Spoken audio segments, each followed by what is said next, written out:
And welcome back to the Boundary Corner podcast, along with my partners Brian Siegler and Jonathan Talley.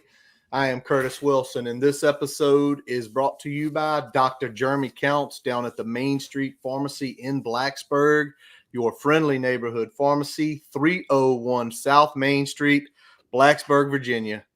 Boys, it's tough for me to say because we've been working on this one for a while. To have this episode. Yeah, for a bit, man. For at least since last spring. In some ways, last spring. In some ways, last spring. But I don't want to waste any time because we got a lot of questions to ask him. He is a busy young man, an all-academic young man. Shout out, Kyron, making that list, man. But bring him on. Our guest tonight, your quarterback one, Virginia Tech Hokies, Kyron Drones. Kyron, how are you this evening? I'm good. How about y'all? Doing good, man. Doing good. He won. There it is. You funny, Tally. You funny. Tally said it. Tally said it. He did say it, man. Ain't even lie. Well, Kyron, man, you gotta be a bad man to even get number one. Do y'all understand what kind of bullseye it puts on you when you get that number one? It ain't talking about what you had in the depth chart. When you wear that number one, hey, you the dude. That's you the man. So I'm just saying, go ahead, Curtis. Go ahead, Curtis. Well, Kyron, you are the man right now. And, man, we've got a lot of stuff we want to ask. And, again, we appreciate you taking your time. I'm going to throw some up here real quick. That's right, QB1 in the house with us. And let's just start straight out. How are winter workouts going for you so far? And we saw yesterday y'all started Hunger Games. How's that going for you as well? Winter workouts been fine. Before Hunger Drill started, it was just lifting and running. So that's been like just the normal lifting and running. And then Hunger Drill started Tuesdays, every Tuesday and Thursday. So we back at it tomorrow. But the first day, it was good. It wasn't up to Coach Price standards, but it was good. It's just a bunch of competition, one-on-ones. You trying to get a win every time you go. So they tally up the wins, so you get the bragging rights every time when you see that. So it's just a good day, good morning of competition. Having been a coach at one point, there's no way coach is gonna let day one be a good day. He gonna have to give you something to grow on. No. Yeah, he wasn't real happy on day one, so we gotta make day two better. That's awesome. That's awesome. Yeah, I mean, go ahead, Tyler. How cold do it get in that Beamer barn? Hey, it's different. We still waiting on the heater. Hopefully we get that by spring ball, so we ain't got to deal with that. But it's way colder in the indoor than it is outside, I can tell you. Yeah, that's what I heard. No, wait a minute. The coaches aren't sneaking on y'all, are they? The heaters aren't ready to go. They just ain't cranking them up to give y'all a little harder time in there, are they? I don't think anybody wants to just be cold in there. I like hearing that. Yeah, you got to have something to fight, right? They got to make it cold, so you got something to fight. Yeah. All right, let's flip it to some football real quick. Season started last year. Started in the fall. You were number 2 on the depth chart, but you kept working, kept your confidence up, got an opportunity. What did you do personally to kind of keep that confidence high during the season when you weren't named the starter to start 2023? I just believed in myself. Basically, all I can do. I started. Sometimes I went to one of our therapists to like get myself going through just the fall camp, but that was before the decision happened, and I just believed in myself, knowing that all I got to do is work hard and my time is going to come, and I just believed in God's journey for me. And I knew my time was going to come at some point in the season. I didn't know when it was going to come, but I know when my number was called, I wasn't going to look back, and that's what happened. Yeah, just know that everybody on this podcast had you at QB1 coming out of spring and stayed that path the whole way, man. So I'm glad you stuck with it, and when you got your chance to shine, you did big things. I appreciate y'all. Now, another thing I'll say real quick. Go ahead. We were all three in the house when you did get that opportunity at the end of the Purdue game, man. And the way you zipped the ball and Tally, go ahead. I know you want to talk about that run. Yeah, no, man. I mean, shoot, he did it. He know what it is. I mean, we sitting there. We done went through a monsoon. You know, we done been fighting the elements as well as y'all. I done snuck down to the sideline. I think I could have reached out and touched y'all. I'm like, I was up at the top when it started. So when we get in there, I'm like, hey, they got to give my boy a chance. Just give him a chance. Just give him an opportunity. And then I have been hearing all of the, that's the whole another time. He ain't ready. He can't throw this and that. You get in, you complete the pass to the tight end across the middle. Oh, he can throw a little bit. Then you get the run where you break free. Again, offense had been moving. You break free, hit the sidelines. You said, no, I don't want to go out of bounds. We got a cornerback. we got a cornerback over here. Let me go ahead and see how tough he is.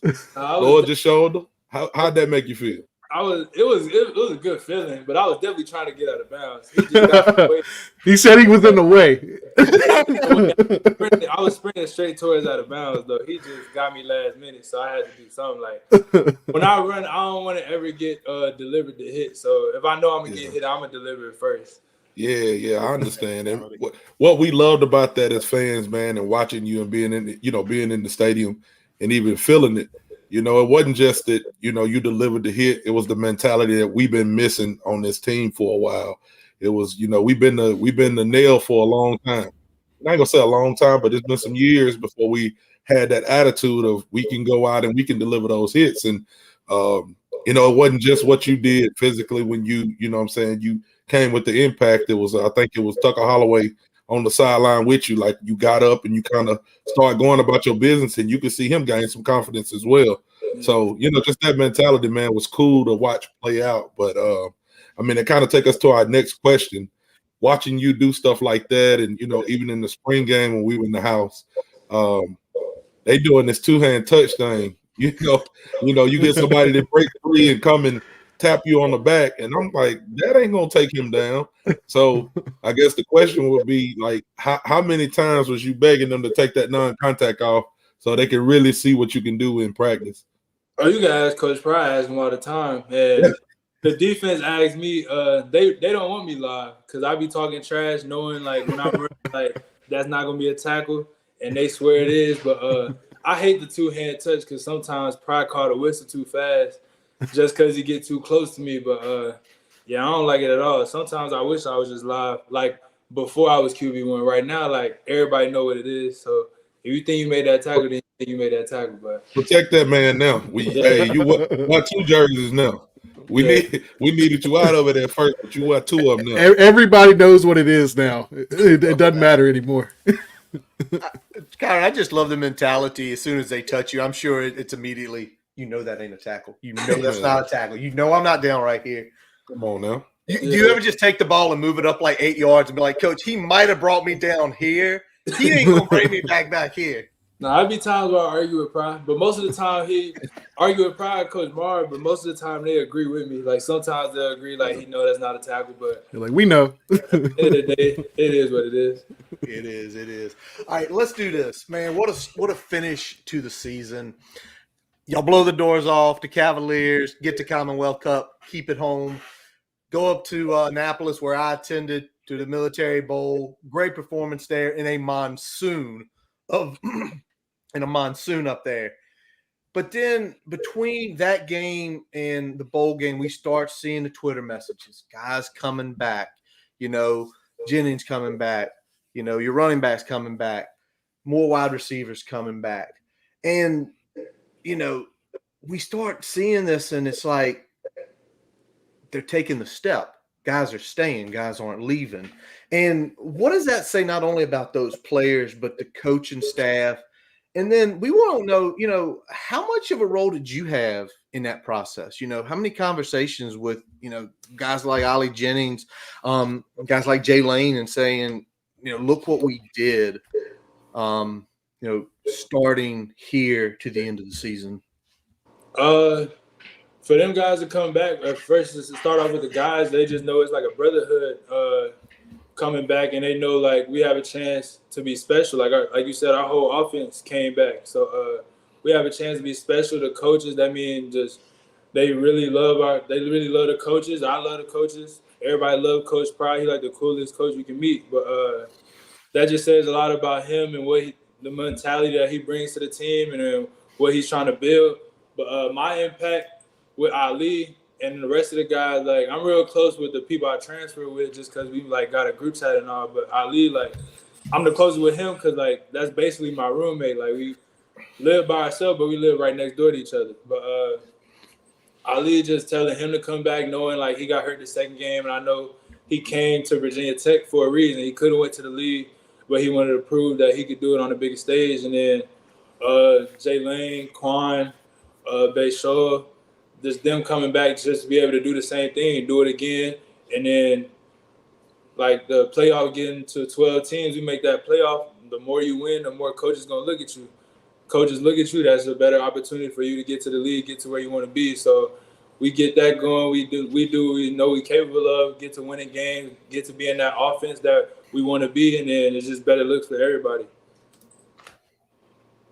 Man, I love hearing that. That's awesome. That's awesome to hear. Love hearing you kind of stepping up with a leadership role from that perspective and getting guys on board and saying, all right, we got some unfinished business. And the better we come back and do it next year, the more that kind of raises everybody's ship for the future, right? Yeah, it's basically a win-win situation for everybody. Virginia Tech win games, you get seen, you get to the goal you want to be in the league, and that's where everybody want to go in college football. So it's a win-win situation. Yep. All right. Before Tally, hold on, Tally, real quick. Go ahead. But before Tally asks his question, we just gotta let you know we see him out there hollering at you. I think that's your mom. I know that's your dad right there. So they are watching you live tonight. Got to do that. Your dad's been following us for a while, man. So we appreciate that. Tally, floor is yours, my friend. Kevin, my guy, Miss Drones, how y'all doing? But yeah, man. So I know they're getting a little technical, asking you some questions about the team and stuff, and I love that, man. I love the mentality that you have being a leader. But I gotta ask the fun questions. I think I was the first person. I don't like patting myself on the back too much, but whenever we was watching the game and after the game, I'm like, that's the play of the season. When I see you make the long touchdown pass against Pitt, and it may be like the first one of the game, and you running down the field the whole way. I'm talking about all three levels, linemen, linebackers, DBs, and you saying something. You ain't got to tell me exactly what you're saying, but I'm just asking kind of what's your go-to when something like that happened and we doing a little trash talking, like what we need to say. Because I'm trying to, I'm finna go back and play a little bit of touch football, so I want to know what I need to say on the field. I ain't gonna lie, that's always been me. Like in the game, the game just always brings talking out of me. I don't be knowing what I be saying, but I know what I said to the D lineman that time, just because something happened before the game where like he followed me on Instagram before the game and basically just liked some pictures, and I just told him don't ever do that again. Just like I don't know what you're doing it for, because I'm not scared. Like yeah, it might be whatever start it was, but you ain't gonna scare me just by following me. But right, just being in the game, like people say I might be quiet, which I am kind of quiet off the field. But during the game, I know I've been talking the most out of everybody on any team I've been on. So the game that's crazy. That's crazy, but I like it. So this ain't even on script. I'm gonna ask you something too, because see, I'm an old guy now. So I'm 38. So when I was playing football back in the early 2000s and 2003, like I listened to a lot of Texas music, but it was like Screw Music, Slim Thug, Mike Jones, Swisher House, Tom Tom, Fat Bastard, all of them. What kind of music? Like if I want to hear some good Texas music right now, who I need to listen to? Right now, I'll probably say this dude called Big X the Plug. He out of Dallas. Oh yeah. I know who Big. Now ain't that old Kyron, man. I mean, I got. I don't really listen to like that many Texas people. It's just Big X the Plug. He definitely one of them. But growing up, like, all the Screw, like that's all my dad listened to growing up. So that's his go-to. But Big X the Plug right now for sure. That's what's up. So we're going to pivot it back to football here a little bit. We've already mentioned we talked to your pops over the holidays. Talked about the relationship forwards with Coach Bowen, right when the transfer portal opened last year. How did that relationship play into your role committing to Virginia Tech, and how have you kind of taken over as a leader based on that offense and your relationship with Bowen? The relationship started like basically when he hit me up in the portal, and then first day the portal opened, he flew to Waco, had lunch with me, and then I was just like, it was a good moment for like a coach to do that. Like the first day portal opened, that was his main priority. Like he wanted to see me, and then ever since I had lunch with him, it was just like an instant connection. He asked all the right questions. I asked him all the right questions, and he gave me straight up answers. That's all I want from a coach, just being my second time doing the recruiting process. Like I already know like what coaches be saying just to get you there. So I didn't want to hear that. And then just when he told me what he wanted me to do in his offense, like his vision for me, it just grew me like it grew on me like where I wanted to come visit Virginia Tech. And then on the visit, like I knew that solidified it, especially when they played Inter Sandman and then showed me the video. Because I ain't never seen nothing like that coming from Baylor. Like the atmosphere don't get like that, and I just love playing there. And in my leadership role, I just knew I had to grow. I knew I was a good like leader, like lead by example. I knew I had to grow vocally. So it's just been gradually growing ever since then. Especially when I first got my first start in there every week, my leadership it grew, and then now it's at its peak right now. But I still got a ways to go. All right. I'm gonna pivot a little bit away. I'm gonna ask a fun question, Tally. All right, let's go back. Let's go back. Game one, ODU. You've seen the entrance. You've heard them play it. The first time walking from Merriman, as you're walking behind the north end zone, around through the tunnel. What's that feeling like? Because when y'all are walking back there, the chants back and forth, the place is starting to rock. What's that feeling like? And then maybe go to the pit game, because when you did first start and you were that QB1 stepping out, what's that feeling like in that tunnel? Yeah, the ODU game, it was cool, but it's like a different feeling when you know like you going out there to start. So like I know warming up in the game, the pit game, I know warming up, like I was just waiting to see that Jumbotron where they announced like who QB1 is, and then my face pop up. And then I smiled when that happened, and then going back out the tunnel, hearing that Inter Sandman when you know you the starter, it's a different feeling. Like, I would say it's loud, but like I kind of like zone everything out. Like I run out, just look at all the stands. Like every game is sold out, and you can tell like there's no seat empty in there. But it's a crazy feeling. It's a great atmosphere, and I enjoy the fans, and I'm glad they show out every weekend. Let me ask this, since we're doing fun questions now, I'm gonna get one in here. You mentioned the atmosphere at Baylor. What's more crazy, a home playoff game at Shadow Creek or a home game at Baylor? Because I know how crazy they get about high school football down there in Texas. Playoff game at Shadow Creek was crazy. Yeah, I can imagine. It was different, especially like we went to state and everybody traveled to the state game. It's basically a home game, so it's special. Texas high school football is special. Yeah, I know. We done watched Friday Night Lights. Yeah, them folks crazy down there. If you're a little bit older, you watch Varsity Blues too. So that's our realm. And I will throw this in for the record too, Kyron. You ain't got to say much. I say it for you. Everybody was watching that damn camera when because these Hokie fans was on edge, and when they was like QB1 Kyron Drones, somebody had took a video of it. And that place went crazy. I'm talking crazy. No disrespect to nobody else, but motherfuckers was sitting on the edge of their seats like, what they finna say? You know what I'm saying? We need to know what they finna say. When they heard Kyron Drones, we was ready to rock then.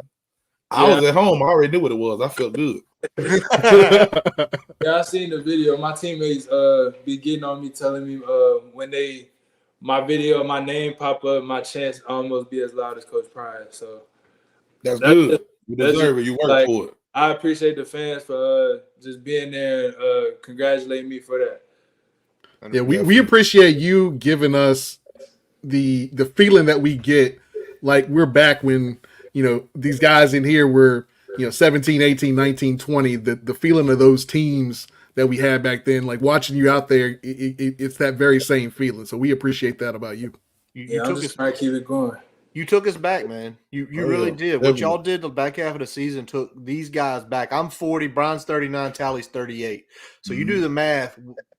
Vic, Tyrod, Brian Randall. I mean, I'm sure you see those names all the time in the center. You took us back last year, and I mean, we went to games like when we were younger. I mean, we were wild, we were crazy, we did stupid stuff. I mean, let's there's things that we've done, but when you have that feeling and the brain comes back, it's like this is the way it was. This is the way it was. This is the way it should be. And to see you guys, you leading the way with that crew there, it's great. Brian Shelton is our fourth host. He is unfortunately on a trip right now, and he cannot join us. But he got with Brian yesterday, and he's got a little question about the offense he wants to ask you about. So let's bring that up for Kyron so Shelton get his question answered. So, Kyron, obviously the RPO is a huge element of Tyler Bowen's offense. I wanted to ask, how do you feel you progress in terms of being able to make those reads on the read option, the RPO, just making those pre and post snap reads to sort of execute the offense? How much do you feel like you progressed throughout the course of the season with those? I feel like RPOs really came easy to me just because that's kind of like the same offense I ran in high school. So RPOs has been nothing. It's just knowing like who to read, and you can't be wrong. Like you gotta always be right. If the person you read and take the runaway, you gotta pass. If you doing reads where either I run or they run or the running back runs, you can't be wrong doing an RPO. So that's why it's so hard to defend. Just learning from, and then Coach Bowen's perspective, the way he teaches it. Just him going to the league, doing it at Penn State, he always brings different elements, different styles of learning and teaching, and then just getting it from him is just it expands your knowledge on not just going based off just one person, just seeing like the whole defense, the whole shell unfold, and then just knowing where to go with the football. Let me piggyback off that a little bit real quick, because one of the things that happened at the kind of beginning of last offseason is that you came in, you were in winter workouts, and all of a sudden, Coach Bowen slides into quarterback coach, when all the shuffling was made with the coaches. What was that like for you, and was that kind of seamless because, Coach Bowen was your guy to begin with? He was kind of that big reason why you committed to begin with. So what was that like for you? I was glad that happened. I was glad that Coach left and went to Cincinnati. That's a big thing for him. But I was glad Coach Bowen made that move to be the OC, and then from being the OC to the quarterback coach too. Just I feel like that's how it should be, where the OC is the quarterback coach, because he wants you to like understand the offense how he sees it. So it's basically like he wants you to be another coach on the field. So just him doing that, I feel like that's what really brought this offense together. Just him being in the room, and then just us getting that perspective where he sees the offense going, and it's just us understanding from him. What's Tyler? What's Coach Bowen like? Like, what's like the sense of humor? Is he dry? Is he just outlandish? Is he quiet? I mean, because he's an offensive lineman. Because we see the pictures, like when we see the pictures of him out on recruiting trips, most of the time he's head and shoulders above everybody else. So when they're recruiting offensive linemen, and as an offensive lineman as big as he is, it's like, well, that's a big kid. But what's he like? Yeah, he's a real big dude. But Coach Bowen, funny, he wild. He not quiet at all. He wild with what he say. He say a lot of out of pocket stuff, just out of pocket, and just he'll say anything, anywhere, and out of just you wouldn't expect the stuff he says. But he a funny dude, and he real fun to be around. And that's how I wouldn't want any other coach like that. I don't want to be with any boring coach that don't talk, don't really interact with his players. But he try to interact with everybody he sees, and that's just a big thing. Just for him, just to be a coach that really like loves his players, interact with his players, and then just be that funny coach that always just makes somebody laugh every day. That's what's up. That's what's up. So to clarify, I can say it. Kyron probably can't. When I was playing ball, we had a coach that he would start like our individual drills with some kind of outlandish question. He would say something like, "For $1 billion, would you go to Neverland and sleep in the same bed as Michael Jackson?" Like, just stuff like that. And I'm like, for how much? $1 billion? Yeah, $1 billion. Shoot. Hey, I believe I can fight Mike off if I need to, but I'm going for that bill. But anyway, Kyron, we're gonna kind of go to something different besides football. Like I said, we met your pops. I didn't know your mom until she started tuning in, and I kind of met her through your pops. I think she was hopping on the podcast in the back, and we learned a little bit about your family and how athletic they are. Man, you got a brother that was down at Florida State, sister that's running track. We know your pops is still coaching, and I didn't know your mom ran track as well, right? Yeah, she ran track, but her main thing was softball. Softball, okay. So we got another layer there. So if I had $100 and we had the family reunion, the cookout, out of everybody in your family, who's the most athletic? Me. Oh man, he said it too quick. Kevin, you have to get it. Kevin, he said no question. Kevin, you got to get it, man. He said it too quick. He didn't even give nobody no room to live. he didn't even hype anybody else up. Like, hey, he does this well, she does this well, but it's still me. My mom got stories of how she was. I got to see it. My dad got the same stories. I got to see it. My dad was a D lineman, so I really don't I can't say he's more athletic than me. My brother, O lineman. I can't say he's more athletic than me. So you got everybody. What about your sister? She running, right? Nah, she throw. So okay.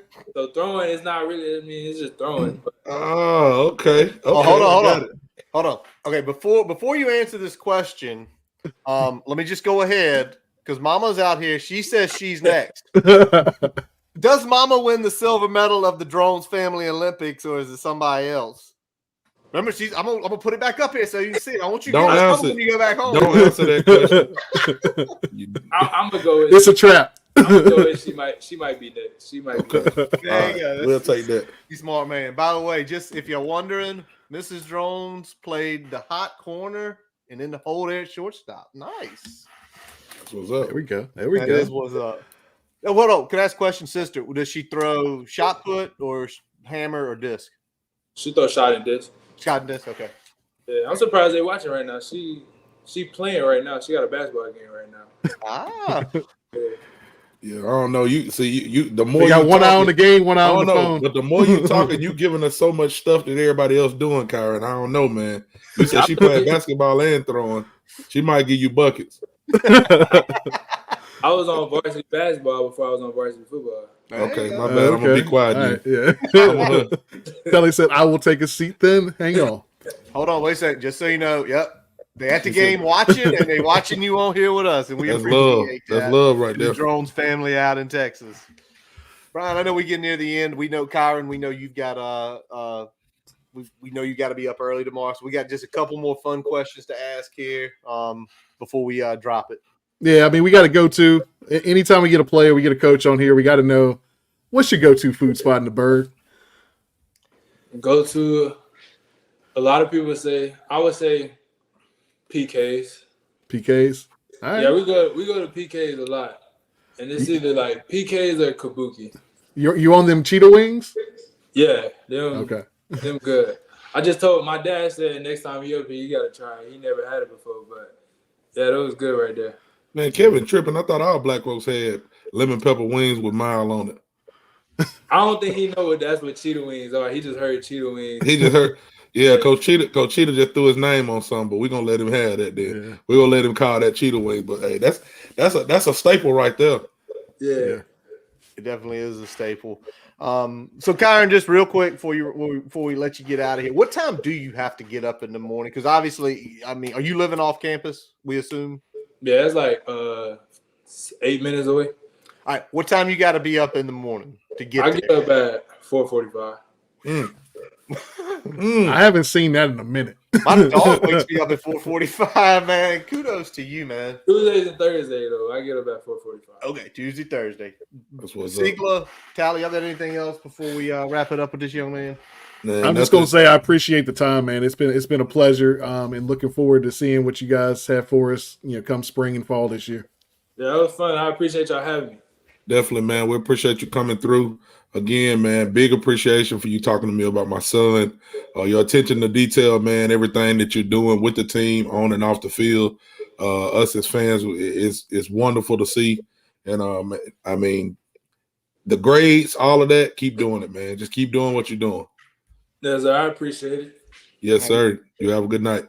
I appreciate having you, man. Take care of yourself. I know Brian will see you in spring. Tally might see you in spring. I'm trying to see you in the spring. So you take care of yourself. Keep doing what you're doing. Keep your head up. Because, man, your future is so bright ahead, and we appreciate you taking 30 minutes out of your day because we know you are a busy young man.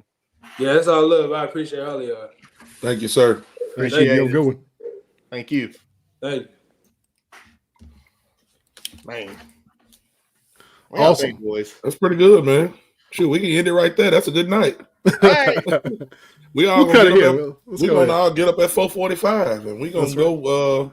I'm gonna sit outside and call Brian and see if he's working out. If he's doing all the game. Listen, the dog wakes me up about 4:45 at least 3 days a week, so I'm doing it, and I try to trudge back to bed. But I mean, y'all, he chatted with us a few minutes beforehand, and he did ask directly about Tally's son. If y'all don't know Tally's son, guys, like, I mean, he is an outstanding young man. You can tell it. You can tell it by how he speaks. He's very thorough, very thoughtful. He's funny. He's funny. Yep. I mean, he's one of those you feel like you could just sit and talk with him at a bar or at the field about anything. And a lot of guys aren't like that. And you can tell he's very genuine young man. Miss Drones, Mr. Drones, I know y'all are out there watching tonight. Y'all raised a very good young man, and it shows in every single way. Boys, awesome young man. We got a lot more to unload. Yeah, we do. We got a lot to unload in this. So let's hit it up because basketball season's going on. And, well, Saturday, the Hokies had one of those games that make you want to throw things. And Sheldon's not with us, but we asked Sheldon some questions, and Sheldon had some things he wanted broke down. Brian and him got together for a few minutes yesterday. And, Brian, let's kick it off because we did talk about that loss, or Shelton did talk about that loss and where we stand. So let's hit that up first about, do we even have a chance to make the tournament? Here we go. So after the loss to Miami, without winning the ACC tournament, what are the chances the Hokies get into March Madness this year? Unfortunately, the chances are not looking great right now. So we have there's a stats website called Bart Torvik that does NCAA tournament simulators. So you run a bunch of simulations and it spits out a percentage chance to make the tournament. Right now, the Hokies have a 23.3% chance to make the tournament, as I last checked it, and that includes 4% chance for an automatic bid if they win the ACC tournament, and a 19% chance for an at-large bid. So I think for me, you're looking more at that at-large bid because I think it's pretty unlikely that you'd win the ACC a second time in 3 years. But bottom line, a 1 in 5 chance right now for the Hokies. They certainly have their work cut out for them in this final stretch. I mean, I think before it was something, 34% chance before we lost that game. And that game was frustrating Saturday. Mm-hmm. That game was frustrating Saturday afternoon to watch because I went to a birthday party. We're up 9. We still up 9. And me and one of the dads there just get chatting about something else. And I ain't paying attention to my phone. Talk 10 minutes. I go look back at the phone and they up 4. It's like, this team is, I mean, it's frustrating to watch. I know Sheldon had probably a little bit more to say on that Miami game too, so we can run that and let him finish that thing out. Yeah, let's finish it out. And with that loss to Miami, it looked like that percentage dropped pretty sharply. I think if I remember correctly, seeing something about right at 50-50 ahead of that game. So it seems like that was a kind of a win or stay home type situation for the Hokies. It was, yes. And again, it depends on the model you look at. Some of them were a little bit more bullish. Some of them were not so rosy on Hokies' chances. I mean, I saw some at 33% before the Miami game. But needless to say, I mean, that was a road game against a quad 1 team.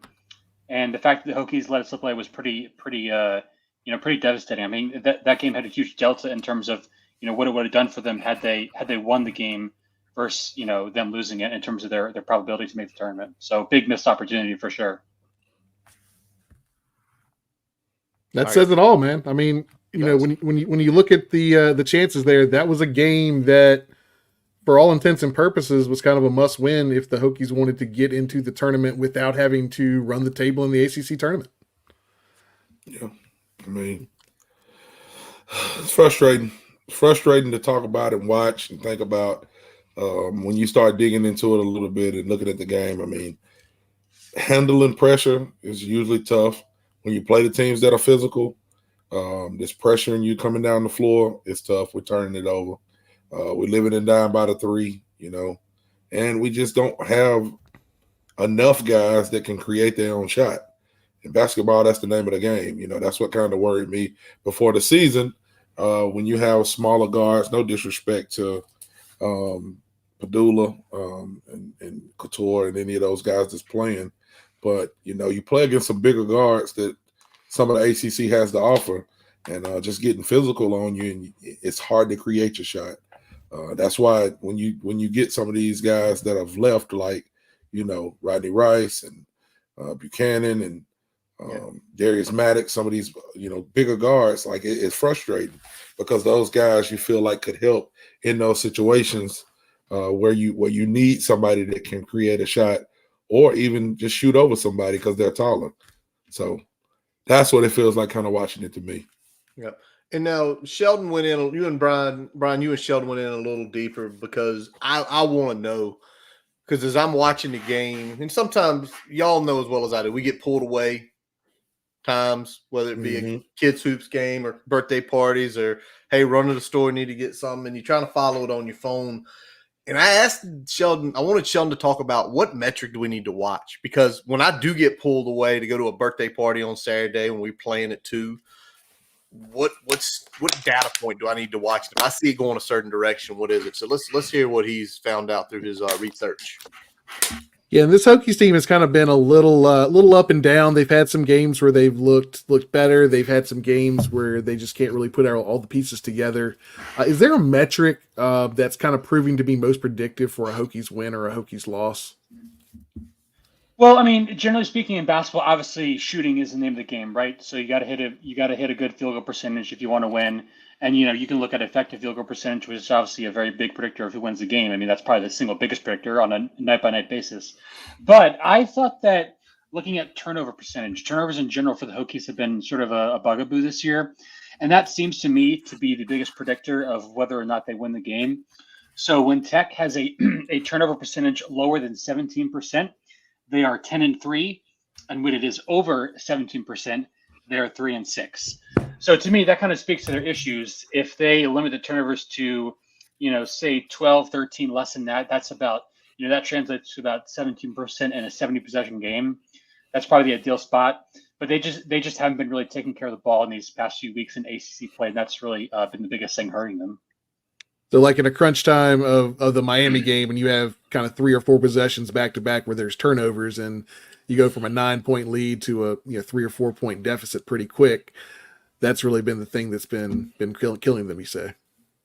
Right, and the funny thing is they've actually shot the lights out of the ball. If you look at their shooting stats in ACC play, I mean, they're pretty much the best in the conference. But the problem is, they're turning the ball over, and they're not getting offensive rebounds. So those two things, they're losing they're losing out on those extra possessions. And so, you can shoot the ball as well as you can, but if you're not getting those extra possessions, and the other team is, it's not going to go well for you. Name of the game, turnovers. That's it. But it's wild. But it's wild though.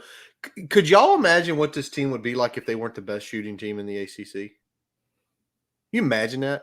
Yeah. What, like 9 wins, maybe? Yeah. Conversely, if they didn't turn the ball over at such a rate, where would they be as well as they're shooting?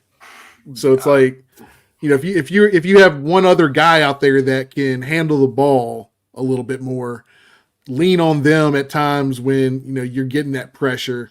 A guy like Padula does not have to kind of be a ball stopping point guard at times when the scoring just isn't quite coming as at the rate that we need to, because we're not getting those extra possessions with offensive rebounds. We're losing extra possessions with them getting offensive rebounds.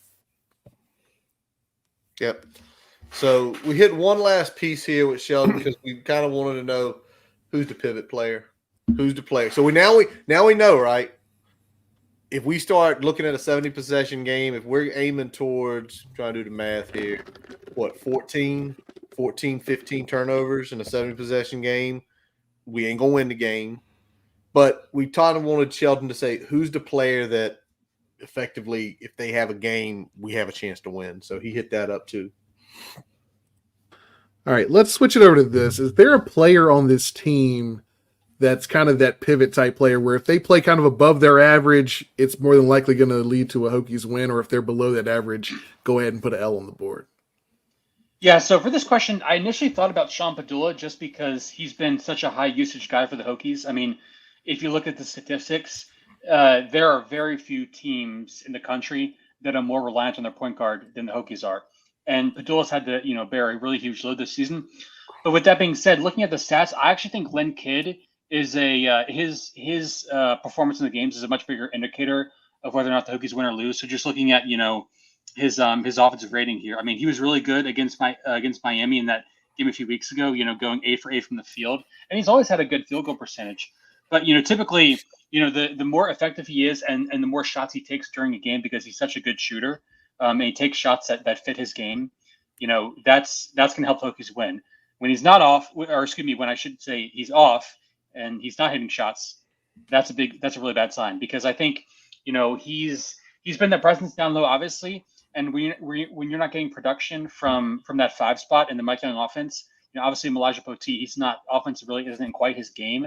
That's going to be a problem because now you don't have the spacing, and you got to force yourself to shoot threes, and that hurts you all around. So I think Len Kidd is probably the biggest guy where you say as he goes, so go the Hokies. All right, so he's kind of the X factor with for this team. And it makes sense because if y'all remember what the early part of ACC play, he struggled. And as did Virginia Tech, struggling out of the gate with that back in January, like the loss at Florida State. I don't think he had a good game there. Definitely the Wake Forest game. I know he struggled down there. And it's, I mean, you look at what's left on the schedule for this team right now. I mean, they got Notre Dame this weekend. If they don't beat Notre Dame, that 20% is going to go to like 5 because you cannot have that bad a loss. Then you got Florida State and North Carolina, Virginia, Pitt, Syracuse, Wake Forest, Louisville, Notre Dame. There's they can't lose any of the bad ones. They can't lose to the Notre Dames or Louisvilles. It's almost like they got to just run, right? Yeah, for real. You got to just run. If you want to at large, you got to run table. Yep, pretty much. Yeah, I mean, it's grim. It's grim to think about. It's grim to do right now, man. Like, you got to win it. You got to win the ACC, or like you said, pretty much you got to run the table. They have a better chance of running the table than they do winning the ACC. Yes. Flat out. But you know why it's grim? It's because you look and you see there's some talent on this team, right? Like you see, Tyler, you mentioned it. It is literally one player away. If Rodney Rice was still here or one of those guys who transferred, they could get their own shot occasionally. I'm not saying like a top 15 team, but I think definitely a top 35 team and easily in. Right. And that's where it's getting frustrating where people leave. You got the kid that went to Mason's playing good. Bama Seal's been all over the place. I don't know if he's a good player because that kid's made a cross-country journey of a college career. But you mentioned Buchanan earlier, and you mentioned Maddox, and and even somebody like Naheem Allen that played a pivotal role in UConn's championship last year. He didn't score all the points, but he was still a pivotal role. So I don't know. And I think the problem we're looking at is that from a offensive mind perspective and just from an overall coaching perspective, I think Mike Young is doing a damn good job. I think the problem is that we have had a problem bringing in and retaining good talent. Yeah. And at some point, the guys that he brought in when he first got here, they gelled really quick in that first year when it didn't matter what the number on the left-hand side of the win-loss was going to be. Right. You know, everybody knew that was going to be a struggle bus of a season to a point, but they gelled. You know, year 2 and 3, you know, you see some action, right? With those guys gelling, maturing, getting into the back half of their career. And now we're starting to see with all that attrition and kind of that churn of the roster that we're seeing every year, you're not getting that cohesive team that we've seen before. And I think, you know, the Rice situation is kind of a microcosm of that bigger picture, is that, you know, if you had one guy like that could give you those minutes, that can handle the ball in those key moments, that could take a 3 but also get his own shot. If you had something like that, you know, this team might be, you know, 3, 4, 5 wins better and really on the inside instead of having to scratch and claw just to even have a chance. I don't know. My co-host just said microcosm. I think is the word that he used. I don't know what the fuck that means, but I do know, Mike Young, you better go out and you better get some people who can dunk on folks. You better go out and you better get some people who can jump higher than the other team. Because we just shooting threes and it ain't happened. It ain't gonna get us where we need to be. Tally, you've been nice to Mike Young the year you've been with us. And you said you give him a little grace, but I think the grace is slowly falling off. I told y'all, man, him winning the ACC was like, so I guess it was big because I didn't expect it. You know, when he first got here, I was on him pretty heavy. And, you know, I said, well, I got to give him some time and I got to do. But, you know, again, when you got a coach like Mike Young, you know, you got to have some people around you that can recruit. And we start getting people in, and then those coaches start leaving and we start getting players in. Because basketball is much different than football in a lot of ways. When we're talking recruiting, when we're talking retaining people, I mean, you can really go out and get one player in basketball, whole team and changes. the whole team changes. Yep. Like one player can make that team a deep run NCAA team, you know. 100%. But if you are not getting those people, or if they're not getting chances, or you're not, you know, able to retain them, shit, you're not gonna go deep, you know. Because hey man, I don't care about the regular season, I don't care about this. We got to get to the tournament. We got to win a game in the tournament, you know. Things like that is what I was saying. So I gave him a little bit of a pass, and then looking at this season, it's been kind of, you know, getting back to it, and I've been kind of quiet, but it's starting to creep back up, man. Basketball is a different beast, man. We got to get some athletic players. Not saying the guys on the team aren't athletic, but we're getting a lot of shooters. We're getting a lot of, you know, 3-and-D guys. Nah, man, you got to get some fucking animals. Yeah. You got to get some people who are certified bucket getters. That's what we need. And if we had just been able to, I mean, I know that's a different situation, but we've already talked about Rodney Rice. If you get Rodney Rice and you're able to, you know, get somebody like Basili back on this team, I mean, that's a true, you know, Sweet top 16. 4, top 3 ACC team. Deep compared to, like, you know, we're kind of in that bottom half of the top 10 right now, and you know, scratching to go further back. Even to think about like Basili, like he came in, you know, had a good year, and then he's never heard of again. Like he said, "Oh fuck it, I'm going to Italy," or wherever he went. You know what I'm saying? Like, I don't know the money situations, or, you know, how they handle it, what NIL looks like in basketball, but they got to change some things if they want to start making these runs, because the old school game of any sport is gone. Yeah, like, you just can't play the game like that. You can't coach the game like that. It's much different. So, again, I'm still giving Mike Young a little grace because of what he's done, but it's getting short. It's getting real short. And especially now football's doing good. You want everybody to do good. Like, everybody needs to do good. I will say this, though. I will say this on tape. I'll fucking sacrifice basketball all day and tomorrow if we can goddamn have a good football team. Give me a good football team every year.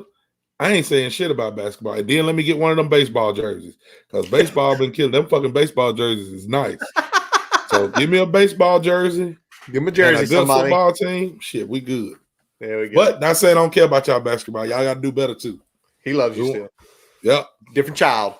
Different child. All right, let's roll over to this, boys. Let's get back to football for a little while, the rest of the way. Believe it or not, y'all know what today was? What's today?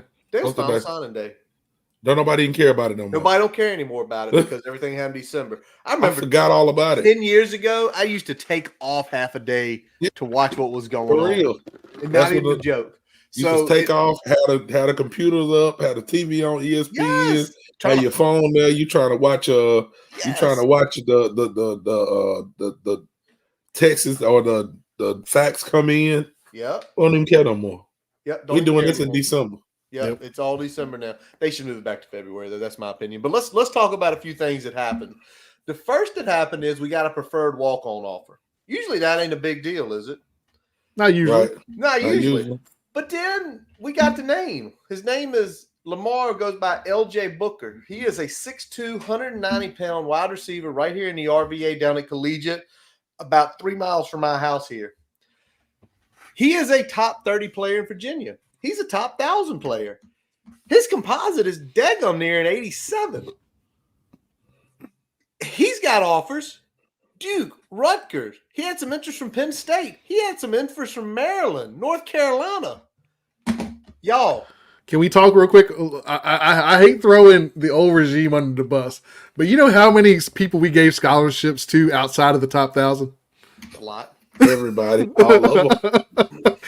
And we got a preferred walk-on inside the top 1,000. Yeah. It's crazy. Walk-on. It's crazy. He could have went to a number of schools and got on a scholarship. And we said it a few weeks ago. Somebody said it. You talk about winning the state of Virginia. This is how you do it right here. Yeah. Not even a joke about it. So, I know, glad to have him. I guess he'll be joining in the spring, but wild to see LJ Booker. I don't think Brian had a chance to get some tape on him because we both been busy at work. But maybe try to look at something here just because. I always refer to Chris. Chris is in the comments. And of course, y'all know, that's Brody's dad, Keelan Adams' dad. Chris said he can play, which I've seen a little tape on him because we were recruiting him during the season. And if Chris says he can play, him being there in Virginia, and he's watching wide receivers and he watches a lot of tape, I'll take his word for it. All right. We know he's watching wide receiver tape. Yeah. By the way, Robbie gonna throw a joke on here at you, Tally. Say you need to get a wrestling singlet. Well, you know what? Actually, we're gonna do a little talking on some wrestling, man. I got somebody we're gonna bring on. We're gonna do a little talking on some wrestling because I don't know about wrestling, but I want to know, and I want us to win. If we can get some wins in wrestling, I'll take it. So we're gonna save that for another time, but we're gonna talk about wrestling. That's a teaser. That's a teaser about a month from now. Pay attention. Pay attention. All right, so let's go real quick. Where did we end up as a class? So, I mean, the numbers don't look great. 45 and 57. Can I go on a tangent right quick before you even talk numbers? Go for it. Let me say this right quick. Hold on. I want to put my glasses on. Oh, man. Before I talk. He getting serious here. We're going to have Matei on here a little bit later on, right? Oh, yeah. About a month, yeah. We love you, Matei. A little less than a month from now. We love you, Matei, but close your ears. That fucking ranking system, man, has got to go. It's on my fucking nerves. It's nothing but they lie. I went to a basketball game the other day, and we got a kid that was here in school, went to the high school my son will go to, and his dad, he plays down at UAB now. He's a sophomore at UAB, and he probably was the best kid. He was probably the best kid in Huntsville when he graduated 2 years ago. But he definitely was, one of the top players in Alabama. And the ranking system, man, is just so screwed up. And he gave me like maybe a 30-minute rundown of how you get your kid ranked the highest.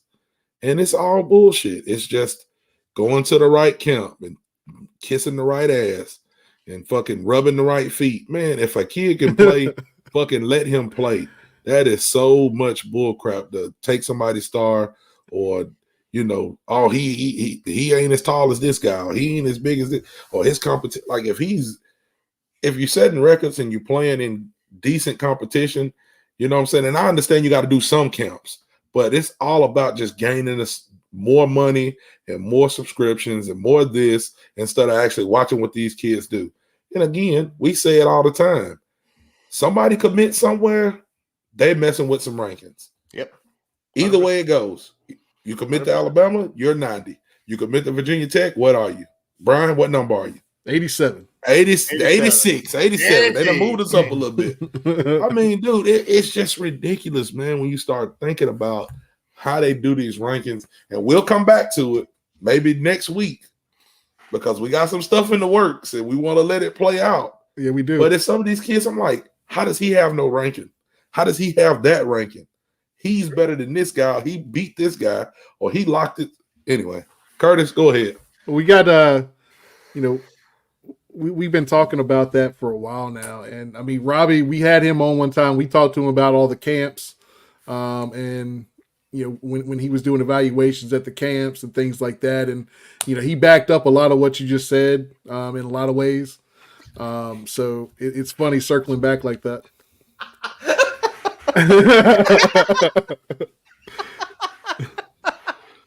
Oh, that was good, Jim. That was good. So where we are as far as like nationally goes, if you look at just the raw number data, we didn't do good. 45 and 57, like 10th in the ACC. But that ain't the important part right now. Because the important part is where we rank both nationally and in the ACC when it comes to the average of the player. We only took 16 players. There are not a lot of teams in the country that took that little of a player this year. Most of them are 20 to 22. That's your average. Most of them are 22. We're way down at 16. So you start looking at the actual average is where it gets key. Y'all know we rank average player-wise because we got some players that got some bumps because I think Tally had some influence somehow on 247. Players got bumped up to 4 stars. Guys got bumped to borderline.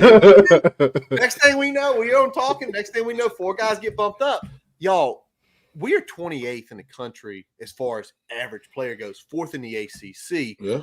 Over the 88, which that's Brian's magic number. He's told y'all for the last 4 years. I was gonna say he's been preaching that for years, though. 88. He's been preaching that for years. So you sit here and you wonder, and y'all know we got Sheldon. Sheldon's got all sorts of things he looks at, things that interest him and pique him. But I wanted to know, all right, where are the playoff teams at? Like, where are their rankings? I don't think Sheldon got the rankings, like the number average, but he did get some interesting information both on the teams that play for the national title and then a run of the New Year's 6 teams, excluding G5. So, Brian, press that because this is about 5 minutes. So everybody hold with us. We'll come back because this is some good stuff right here. To some of the ranks for the teams that are making the playoffs consistently, that are making those New Year's 6 bowls. So let's focus first on Washington and Michigan. Sheldon, I know you've kind of crunched the numbers there. What are the average player rankings per 247 and kind of what is that telling you? Sure. So I went back the last 4 years and took the average player ranking for each team's class in a season. And so for Michigan, it averaged out to about 15th. That's typically where they've been. And that's not far off from their composite ranking also. For Washington, it was 26. So it's sort of a tale of 2 different teams. I think for Michigan, one of the things that I've noticed over the past 4 or 5 years is that recruiting rankings aren't quite as predictive of success as they used to be. And the biggest reason, in my opinion, is a combination of course, the COVID year, so the 5th year from COVID, and how that impacted high school evaluations, as well as players coming up using that extra year. And the transfer portal, because guys are just moving all over the place, and you don't have time to develop guys like you used to. So because of that, I think what we've seen over the past couple of years is that a lot of teams like Michigan, TCU, Washington, who maybe don't have elite recruiting rankings, find themselves playing for a national title. I think Michigan and John Harbaug's staff has done a great job of developing players and hitting on those evaluations. For Washington, I think they were a team that was, not to take away from their overall offense and defense, but I think they were a team that's very reliant on Michael Penix at quarterback. And we look at some of the advanced metrics, they weren't quite as high on the Huskies this year just because they won a ton of close games. And generally speaking, winning close games at that rate is not sustainable. But the bottom line is, these are 2 great examples of where good player development will get you. I think looking at Michigan and Washington, it is sort of a case of, Just because you don't recruit in the top 10 or top 15 doesn't necessarily mean you can't play for a national title, because those two teams absolutely earned it, and they did a great job of developing players. So in the case of Washington, kind of a combination of being a really good development program and hitting it at the park with the most important player on the field. Yes, and I think that's the one thing that makes evaluating recruiting rankings difficult, is because the quarterback position, as we all know, has such an outsized influence in the game. So I think it's less a case of maybe, getting, 85 scholarship guys out of nowhere, and more so just, you recruit 3 stars, you got to develop them, but you have to hit on that right quarterback. If you don't have the quarterback who can make all those throws, make all those plays, you're not going to be at that level. That's just reality. And obviously, Washington benefited hugely from having a stud arm like Michael Penix. Yeah, it seems like for Michigan, it seems more like they were recruiting kind of in that higher average range that you see with some of the other blue chip programs, but they have a hit rate that's kind of out of the park. They're doing well developmentally, but if they're bringing in 4 and 5 star caliber players, you're seeing those players get on the field quickly and make an impact pretty quick. Yes, exactly. And I think, honestly, if you ask Michigan fans, they might say that, the star rankings were not an accurate reflection of how talented they were. And I think you can make a pretty good argument for that just based on, their play on the field.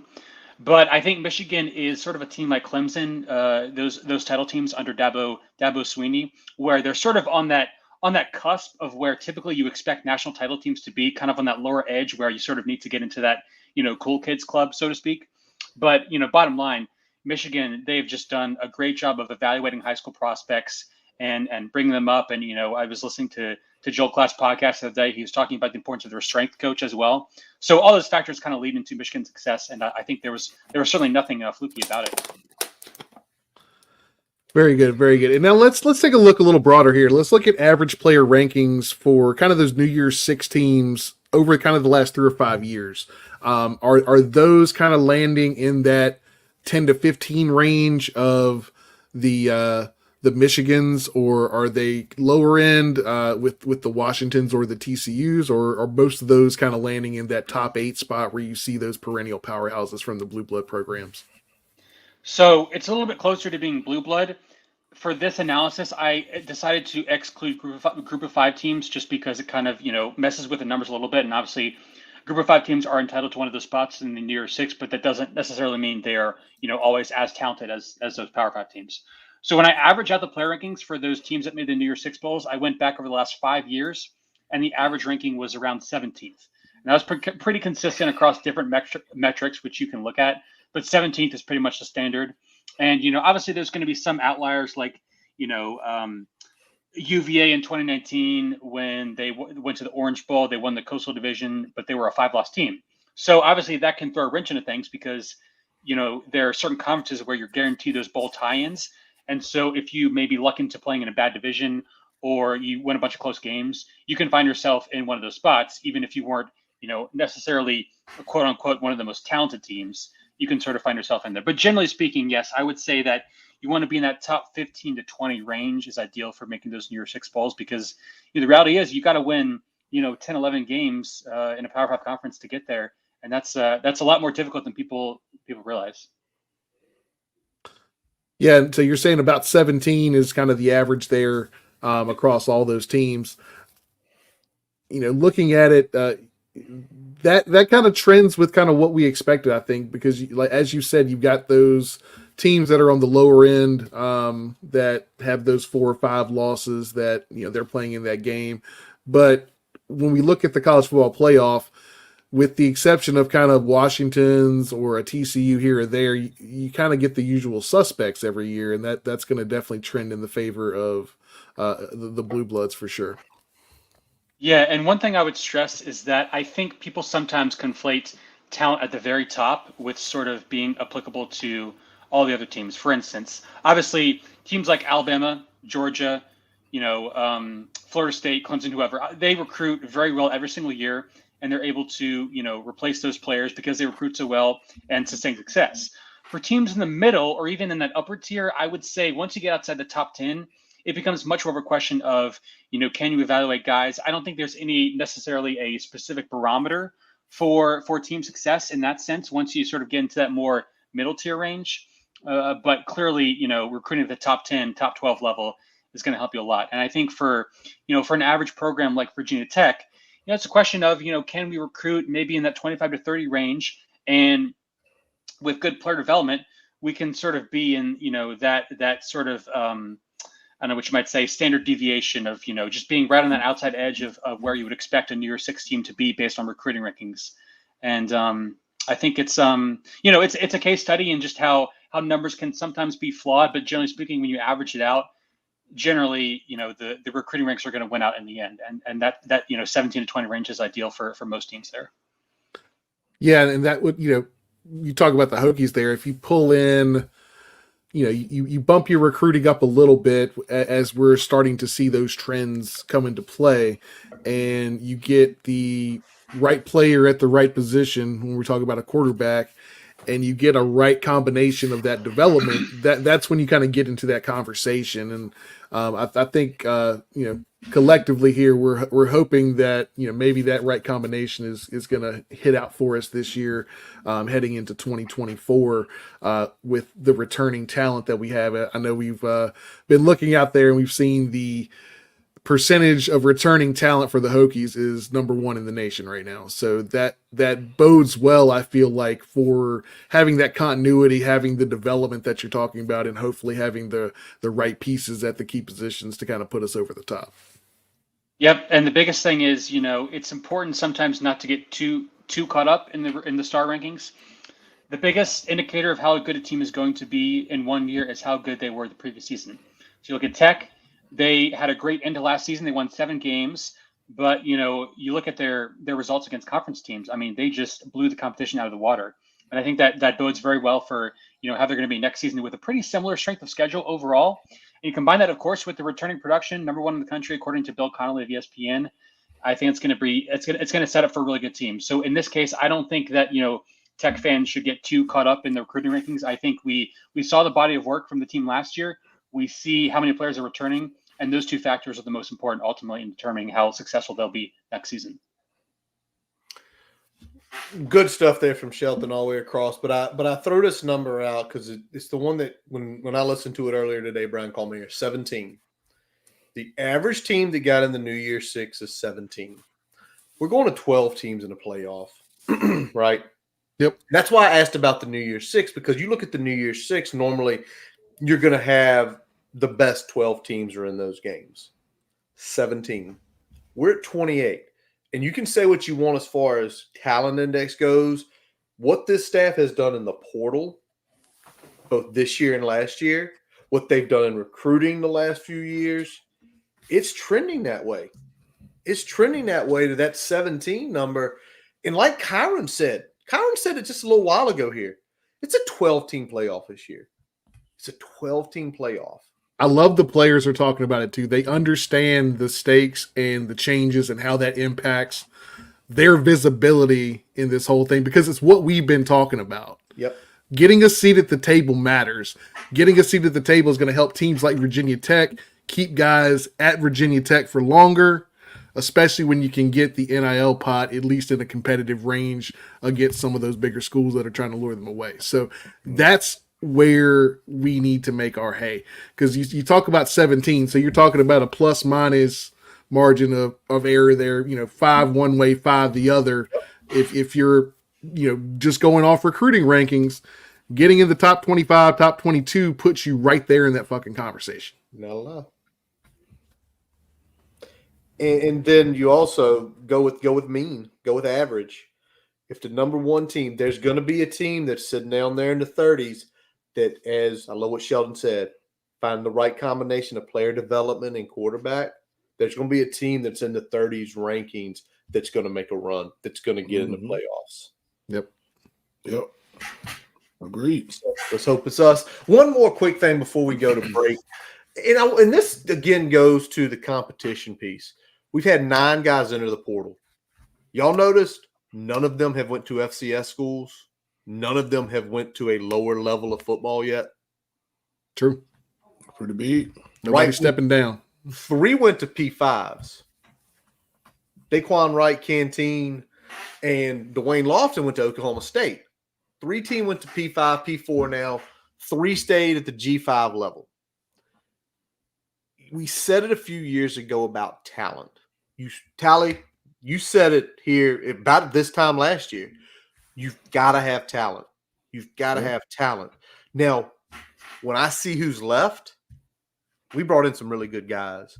But we let some guys, we had some good players leave that could have been role players that would have had a spot on this team. Yeah.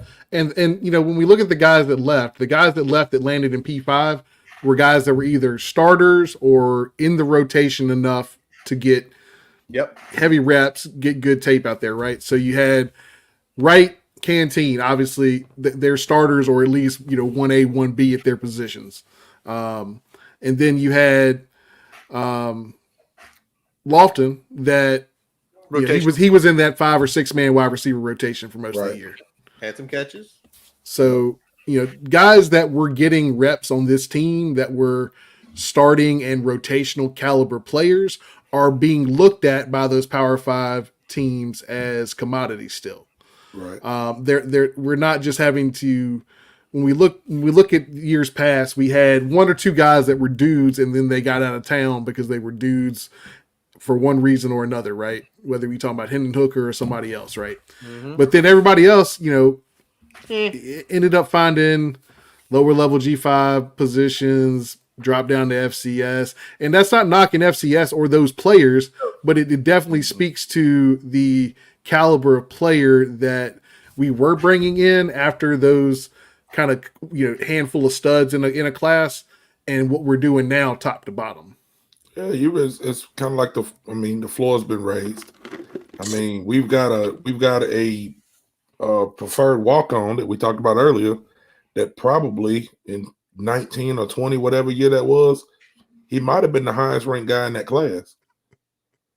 I mean, but before the Texas to VT movement, he would have been. He would have been. He might have been the highest ranked guy in that class. So, the floor's been raised, and it's kudos to the coaches, man. It's kudos to the coaches that can go out and sell what Virginia Tech is. So, 100%. All right, lots of good stuff on the first half of this episode. We've got a few more things we want to hit on the backside. But before then, we are going to hear from our partners at Main Street Pharmacy and our digital partners. I can probably save you a lot of money, and I can take a lot better care of you. That's pretty much it. My name is Jeremy Counts, and I'm a pharmacist. I own and operate Main Street Pharmacy here in downtown Blacksburg. My brother's a pharmacist, I'm a pharmacist, my uncle's a pharmacist, my dad's a pharmacist. I remember he would give me M&Ms to count in little pill counters. This is just something I've always done, and I'm just lucky that what I know so well is something that I can do and feel good about it and give back to people. Pharmacies are your frontline defense. Pharmacy's job is to make sure you're getting optimal care for the lowest price possible. Also, we take the pressure off of emergency rooms. I'll tell people immediately when they need to go to the doctor, or I'll tell them if they just need a cream over the counter.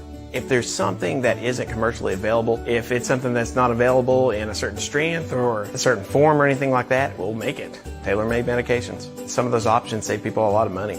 What motivates me? I get to take care of people and live in Blacksburg. That's all I need. As we take a quick break, we'd like to tell you about getting your free website report from our digital partner, Grassroots Digital Marketing Studio. They'll tell you how your website ranks on Google, on-site SEO, and social media. No commitment to buy anything. You can get your free report by visiting grassrootsdigitalstudio.com/free-website-report. Now back to the episode. All righty, so let's hit this real quick. Tally kind of already gave it away. Next month, Matesis is going to join us here. I don't know if we have the date quite yet, but it's going to be sometime next month to start talking about 25, put a good bow on 24. But as soon as that happened, just a few days ago, we get our second commit, not our first, because Keldon Ryan committed. Y'all got the date last year sometime, long time ago. Yeah. But we got our first in-state and local in Carter Starlin, a 6'7.5", 315-pound offensive tackle out of Christiansburg High School. He is ranked 16th in the state of Virginia. He is an 87 per 247. What a way to kick it off. Kid right down the street that if you look at it, you saw that picture. he is one of those guys that looked a lot bigger than Bowen, and ain't many of those that happens. Brian, did you get a chance to look at tape? Tally, did you get a chance to look at any tape since he committed? No, I ain't looking no tape. I just know he's 6'7", 300 pounds, and he's a BMF. Man, and he's that. I mean, take the layups. Yep, he's that close to campus. You close on that kid, especially for offensive lineman. Can I say something? He was getting a big push from Duke before the coaching change. Yeah. Ooh, okay. Big push from Duke before the coaching change, and we know what type of lineman that they were bringing in to rebuild that program. If he was getting that type of heat from them, that's somebody you want to watch. Mm-hmm. So that's another good way to start the class off there.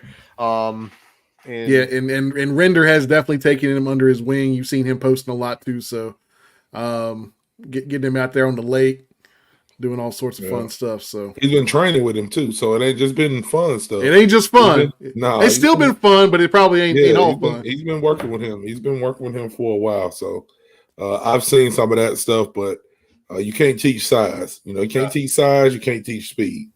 For an offensive lineman that is that close to campus, I'll take it. I'll take him. Yeah. Now Matei saying still 6'6", 290, Jim. That's still a big. Hey, Jim on it today. Jim ain't playing, man. Yeah, Jim, you got to calm down for me. You're gonna have Matei mad at us. He ain't gonna be mad at us. Matei loves us. All right. So 2 other things. I don't know if y'all saw this. Obviously, I'm gonna hit the fun one first. Y'all see Jay Ham got hired? I did. I paid attention to that. I know you did. Yep. I got the alert. Didn't he coach in? He coached in some game. He coached in the. He was coaching for your team, and now he's coaching for my team. No, but he's coaching for somebody. He did an All-Star game or something. Yeah. He did. So hey, man, shout out to J Ham. I'm sorry you got lumped with fuckhead clown, but fuckhead. Hey, I'm glad you're out here prospering, my boy. You know what? It's good for him. I mean, he burdened a lot of load. He was put in a position that there was no way he could be a win, and he's turning it around, man. So, Brian, you'll have to keep us apprised of how the secondary is doing next year. Oh, yeah. Indy. And with him being with my team, I didn't even have to watch none of what he did because our fucking front office was a mess. If you did anything good and your name wasn't Derrick Henry, you were definitely getting traded. If you did anything good, they was getting rid of you. I was like, what are we doing? We gave AJ Brown to the Eagles and so on and so forth. So it didn't even matter what we did. The defense has been solid, but I didn't watch Jay Ham's coaching this year. But again, it's just I'm glad to see him. All jokes aside, see him progressing and continuing his coaching career because that just goes to show you kind of like when people talk about coaching hires or you look at when people go home. Yep. Like if your first big job is at home, you got nowhere to go. He was kind of doomed from the beginning. For real, like you talk about Shane. Seriously, when people talked about Shane, that was my knock on that. Because if Shane's first job is Virginia Tech and he fucking flops with us already being where we were, where does he go? You know what I'm saying? You got nowhere to go. So again, we ain't got to go too far. No, not go Birds, but anyway, we that's just what I think about when it comes to the coaching and. Oh, he's from here. He's a coach. Like sometimes you got to spread your wings somewhere else and build your name and then go back where you started. So 100%. All right. The other big coaching news I'm sure y'all been probably somewhat following was Jeff Hafley left BC to go to Green Bay to be the defensive coordinator, which was, I mean, hey, we were in that situation last year, right? Late in the game and your head coach leaves. And right now, and I'm reading this, Bill O'Brien has interviewed with them. Jeff Monken, I swear to God, if they hire Jeff Monken, I'm going to hate our life. I'm glad we're not going to play him every run a damn triple option. Paul Chris, the old Wisconsin head coach, Troy Calhoun, Air Force head coach, and Al Washington from Notre Dame, who's their D-line coach. I do not want Monken just because we dealt with Paul Johnson for all those years. That's the only one. The other ones I don't care about. I think they are what they are. Y'all got any feelings on that? I'm right with you. Anybody but Monken is fine with me. No triple option. Monken, Monkey, 8, whoever. I don't want nobody to run no triple option up there. Yeah. Don't get anybody to run no triple option that we got to play. But BC is one of those jobs, man, that that's always a gritty team, and it's always a tough game for most people to play. But it's I know it's got to be hard to just sustain and win there.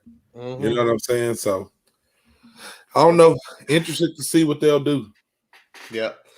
Belichick ain't going there. Ain't going at all.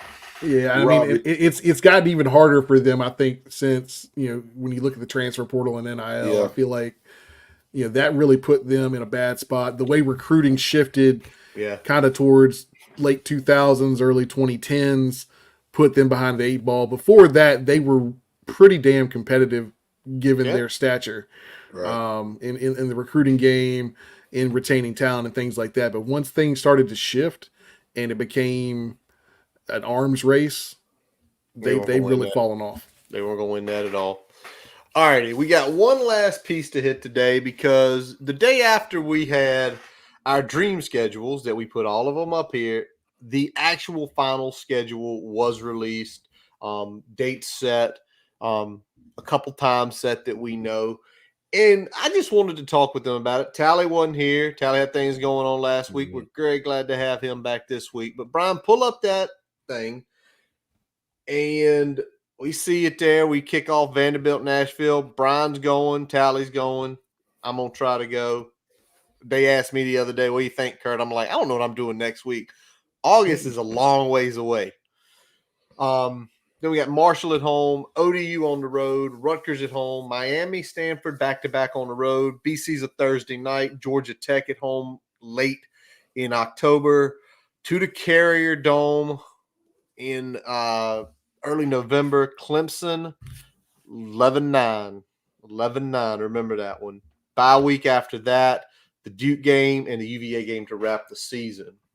So I'm going to pitch it to you boys. I'm going to pitch it to Tally first because he won't hear last week to kind of defend why he had his perfect schedule the way he had it. But Tally, looking at this schedule, what do you like? What games you think that's a good spot? I like where that is. And what do you like first?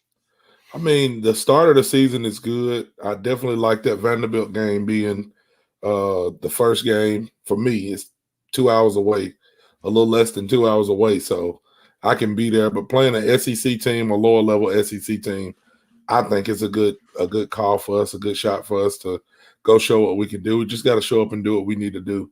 And then, you got Marshall, ODU, and Rutgers. So 3 teams that we played last year that I feel we underperformed in all of those games. So it's kind of a revenge tour on those games. You know what I'm saying? Even though we won the ODU game, I don't think we played to our potential. No, we didn't. So I think that first 4 games can give us a big boost moving up and going into the season. So I like that. Again, it's going to be fun to watch. All right, Brian, what about you? What do you like? I like that we're getting those long-ass road trips out of the way. We're going to Miami, going to Stanford. Hopefully going to beat their ass on both cases there. I like getting big road trips out of the way early in the season. That way we're kind of, as we hit towards that tail end, we're sticking close to home. Got a lot of home games on the back end, and the 2 road trips aren't that bad. Nope, not at all. 2 of the road trips, one of them is going to be a home game. You already know that with that Duke game. I'm with Brian, and I preached this. This was on my perfect schedule. I actually, I wanted Stanford early. I wanted Miami. I wanted them late, but I wanted Stanford early. But getting the 2 longest road trips out of the way is my biggest. I like that. I love that. I also love it that we got 2 buys this year effectively because after the Stanford game, we don't play the next weekend. It play the next Thursday. So we sort of get that middle of the season. Take a look at that. After the Stanford game, we played 6 games. And in a stretch of what? How many days is that going to be, Brian? Like, trying to look here. So in a 22-day span, we're going to play 1 game. 22-day span. So we want to talk about, y'all both played 6-7 games into a season. A lot of people are nicked. A lot of people are hurting. Mm-hmm. We're going to play 1 game in 22 days. Great point to, hey, let's get everybody healthy. Let's get these things healed up and things like that. All right. I'm going to go back to Tally again. Tally, what do you hate on this schedule? What do you throw your middle finger at and throw things at the TV? What do you hate on this schedule? Man, I guess what I hate is, just even that stretch of that Georgia Tech. Hold on. Before we talk any of that, fucking going to Syracuse is what I definitely hate. I fucking hate that Carrier Dome. I don't care what kind of team they got. I don't give a fuck who is the quarterback. I don't care if they put a middle school team out there. I fucking hate going there and playing because it's always some bullshit that happens. It's always some dumbass shit that happens. I fucking hate that. But if we want to be a little bit more technical, that stretch of Georgia Tech, Syracuse, and Clemson, and even Duke, you can group them in there as well. I know they got new coaches and stuff, but that's a lot of like gnat ass teams that just fucking get in your ear and fuck with you. You know what I'm saying? Georgia Tech's one of those teams, and Duke's one of those teams, and Syracuse. I know we don't know what we got, but we got to go there. And I know everybody's going to be looking forward to that Clemson game, but just all that kind of smashed in together, I don't love that. Brian? Yep, I'm right there with you, Tally. Really, I could say that really that 4-game stretch between Georgia Tech and Duke, with the trip to the Carrier Dome being the bitch of it all, because you hate making that trip and then having to turn right around and play arguably the best team on your schedule right after that. So that's kind of my least favorable matchup. The only thing that's kind of helping us there is that we get as Curtis was talking about, those days to kind of gear up for that run, right? So I think that's going to be a saving grace in that period. But then you're going to have to go on the road at Syracuse. Never fun. Fucking visitor locker room at the top of the damn stadium, all sorts of goofy shit. Like, if it can't happen, it will happen. It's not quite ODU. We get stuck in an elevator, but pretty much anything else is on the table. And then you got Clemson coming off of that. That's going to be a big game. Everybody's circling that one. All right. So it is a resounding super majority win. I hate playing Syracuse. Hate. Everybody hates it. Nobody likes it. I hate it even doubly more that the freaking assholes down in Charlotte chose to put Clemson the game after that. The game after that. I'm an orange lover. I love orange. That's too much orange. That's too much orange. We don't need that much fucking orange at one time. My second, now I got a 2. Y'all stuck with that. And even though I like going down to Miami and getting that out of the way early, I hate that is after Rutgers. And I said it back 2 weeks ago. I hate that's after Rutgers, and I hate it's a short week because y'all know, and I said it, and I'll repeat myself again, Schiano is going to play very physical. We're going to come out of that game sore. And now we got to get in a flight, go down to Miami, so it's going to screw up the schedule and everything for that week. That's my second mistake, but still, it's Syracuse. Let's look here. Y'all kind of mentioned it, the hardest stretch.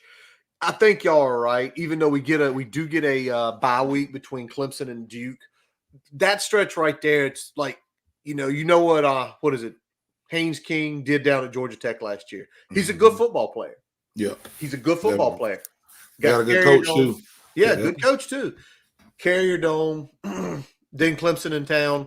Then you get a bye week and you got to go Natty Duke before the UVA game. So I agree. I think that is the hardest stretch of the season. What game? I mean, what's y'all's opinions on the Thursdays night games? We on Thursday night. We on Thursday night, man. Thursday night is us. We invented Thursday night. We invented Thursday night. Let's go fuck somebody up on Thursday night and quit playing. Who we played on Thursday night this year? Was it Syracuse? BC? No, BC. No, last year, like this past year. Syracuse, yeah. Syracuse. Okay. We fucked them up. Yeah. We did Syracuse got fucked in the ass on Thursday night, so that's a good ass fucking night. All right. So BC, Get the lube. Your coach just quit on you. No lube. No Vaseline. Your coach done quit on you. We ain't gonna quit. We gonna keep pounding. Come on in here Thursday night and it's on. Metaphorically and literally. Yeah, I ain't worried about that. But to go back kind of to what Curtis said when he's talking about the stretches, that kind of, of course, the one that I said is kind of the main one. But that stretch where you go Rutgers, then Miami, then Stanford, all the way across the fucking country, and then BC. Who knows what they're going to come out in? Yeah. They might come out in some fucking blood socks or something. I don't know. Bandanas around their necks. I don't know what they're gonna come out in. So just that that is a stretch that's not. I'm not loving that either. You know what I'm saying? Yeah, I like the opening stretch though. You said it, Tally. That opening stretch is really good. See where we are. I like what Chris said here. That'll be a Friday night under the lights down in Miami, and it like you said, that might be the coming out party because. It seems like I know people hate like we're on Friday night, but usually a Friday night game, you're gonna get 2 to 4 million eyes on you, maybe more. Yeah. But overall, I'm not. This isn't a terrible schedule. Like the flow is okay. It's not as bad as it could be. It's not as good as it could be, but I mean, it's definitely manageable because there's really only one team on this schedule that on paper is better than us, right? Well, two. Well, technically two. Technically, who's the second one? Miami's technically on paper better than us. I disagree. Them motherfuckers don't know how to coach them. They decide they're going to run the ball on third down when all you got to do is take a knee to win. I disagree that they are better than us on paper. Okay. Yeah. I don't know. I understand where Curtis is coming from when he's talking about the average ranking of recruits and things like that. But I understand where Brian is coming from because we're looking at actual production and what we have come back. You know what I'm saying? So I get that. Thank you. But no. I understand both ways of where we're going. But like I said, kind of going back to what Curtis says, man, like just digging in and looking at that schedule, like Rutgers is going to be physical. That's going to be a physical game. And then to go out of that and then go to Miami, oh man. But I just had a flashback of us playing Rutgers this year. Mm-hmm. I think they beat us and had like 40 yards passing. Yeah. Nothing. It's crazy. Like that ain't going down in lane this year, man. No. I don't know how that game's gonna go, but that game ain't going like that. It ain't going like that. And I'll tell you something else is that the team that could have played Rutgers in this spot this year is a completely different team than played them in this spot last year. Oh yeah, definitely. And we talking about Miami in that bowl game in the Pinstripe Bowl. Rutgers beat Miami. Yep. We had the same record overall. Rutgers beat Miami. They are not. If we're just talking recruiting rankings, talent fine. But on paper, they're not a better team than us. There we go. Okay. All right, boys. We done went hour and 30. What else? Y'all got anything else out there for tonight? Man, I'm just thankful to be back, man. Thankful to be back. I feel like it's been a month or 4 months. With so many extra days between episodes with the off season, and then you missing one, it feels like it's been, it feels like it's been a long time, man. It's good to be back. I want to give a shout out to all the people who's been reaching out to me, man, asking about my son, just keeping me encouraged. All of my family on Twitter, Facebook, YouTube, all of you guys that's reached out, man. Definitely appreciate it. Definitely, even if I don't get back to you right then, I do see it. I want to say thank you to the Drones family, man, from Kevin to Kyron to Miss Drones, all of them, man, great family. Very thankful for them reaching out and just giving their condolences and everything as well for my son's injury. And shout out to Kyron for coming on, man, and spending his time just talking to 3 old guys about how much we love Virginia Tech football. Exactly. So, man, it's been awesome, man. 2024 is here. Yep. You know what I'm saying? It's already, almost the middle. I hope everybody's got their Valentine's stuff picked out. Guys, girls out there. I mean, if you ain't got reservations, you need to get on that shit fast. Man. I walked through Walmart today and I seen all kind of like little bears on the floor and stuff like that. So I hope y'all got your stuff ready, man, because it's coming up quick. I got my wife taking a trip, so I'm excited. Where you going? Y'all going? I can't tell because my wife might be listening. It's a complete surprise. Oh, okay. Put it in the chat. She can't see that. Hey, he's doing it big. So he is going. Yeah, big. I got my son's birthday on the 12th. I got Valentine's Day, of course, the 14th. Then I got my wife's birthday on the 27th. So oh my God! Every February. He broke every February. Yeah, definitely. You sound like me, January or December to January 25th when I got kid's birthday, Christmas, wife's birthday, other kid's birthday. Yeah. Have fun with that. I'm broke at the end of the year. All right. Well, boys, let's wrap up this episode of the Boundary Corner podcast brought to you by Main Street Pharmacy in Blacksburg. I'm Curtis Wilson. I'm Brian Siegler. Talibans. Visit boundarycornervt.com to listen to all the episodes. Check the merchandise shop out. Follow us on Twitter, Facebook. Check out Instagram. I saw there was quite a few people watching in there tonight. We appreciate you guys watching it on Instagram. Subscribe to our YouTube account, continues to grow. Twitter went over 2,600 last week. We are really appreciative of that. To all y'all following us out there. Podcast wise, we're everywhere: Spotify, Amazon, Apple Podcasts. As always, we let our buddy Jason Long down in the New River Valley play us in and play us out. And I know he messaged us the other week, Brian, that he is going to get back into the swing of doing some gigs now that wrestling season's over. He got a second place finish. The Farmers Market. We back at Grandin. Is he back at Grandin? Let's see what we got here. He's doing stuff down at the Farmers Market. He was down there last weekend. So likely down at the farmer markets down in Grandin Village in Roanoke. So check him out. And you know what? And you know what else, Curtis? Before we get out of here, man, we got to give a shout out to young Jack, man. Yes. Jack, no me off. He is doing his thing. He is putting out some fire graphics right now. That's our young guy that's behind the scenes. We might have a face reveal and show y'all Jack one day. Just know we got some stuff working. Jack is doing his thing in the background. So a lot of the graphics that you guys are seeing, a lot of the shorts that you guys are seeing, Jack's doing a great job, man. Just definitely want to give him a shout out and tell him we appreciate it. Yeah, Jack, we do appreciate, man. Those reels you put out last week, I mean, it'd pop up and it captured the conversation. The stuff you put in the background looked great, man. And you are doing a hell of a job. And we really appreciate it because we working, 8 to 7 some days. So, Jack, you keep it up, man, because we know where you want to go. And with the way you got the stuff looking here, you're going to get there. All right. Anything else, boys? Oh, we good, man. We ready to ride, man. We thank you guys for always listening. And as always, let's go. Hokies.